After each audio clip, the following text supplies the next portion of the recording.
מסתבר שיש קשר בין עולם החלומות לירושלים. בשוב השם את שיבת ציון היינו כחולמים.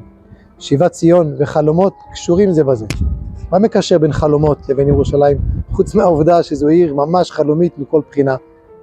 כנראה שירושלים לא בנויה רק מאבנים, אלא מה שבנה אותה אלה החלומות. יעקב אבינו חלם את חלום הסולם בירושלים. דוד המלך חולם על בניין ירושלים. וגם הנביאים כולם. רבי עקיבא בשעת החורבן חולם על בנייתה מחדש.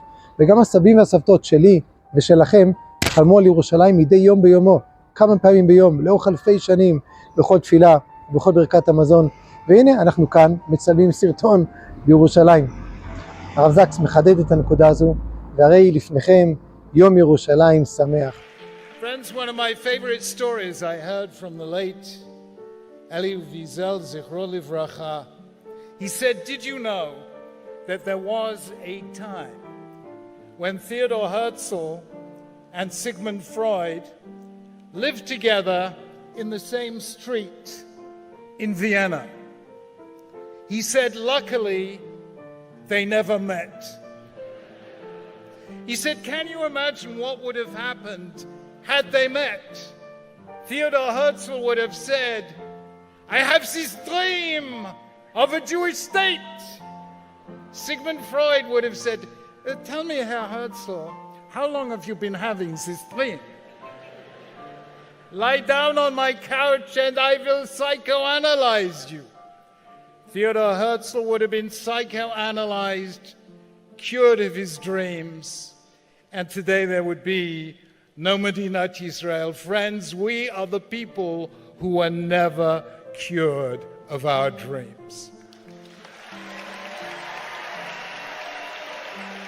Friends, no other people in all of history has had a relationship with a city to compare with ours with Yerushalayim Ir HaKodesh. There were other great cities. There was Babylon, there was Athens, there was Rome. But did anyone ever say of Babylon or Athens or Rome what our ancestors said about Yerushalayim? Im eshkechech Yerushalayim tishkach yamini.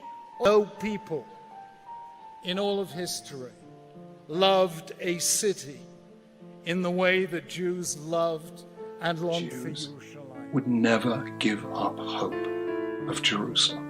We never allowed it to escape our minds. In any of our prayers, at our weddings, we remember Jerusalem. Every time we comfort mourners, we say, Hamakom yanachem etchem, betokh sha'avelei Tzion v'Yerushalayim. You know, Jews were a circumference whose center was Jerusalem. And I suddenly realized that people that could never forget this holy city would one day come back.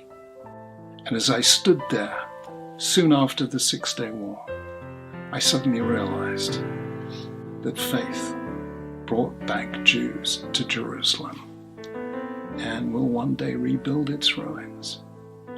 That is the most powerful testimony of faith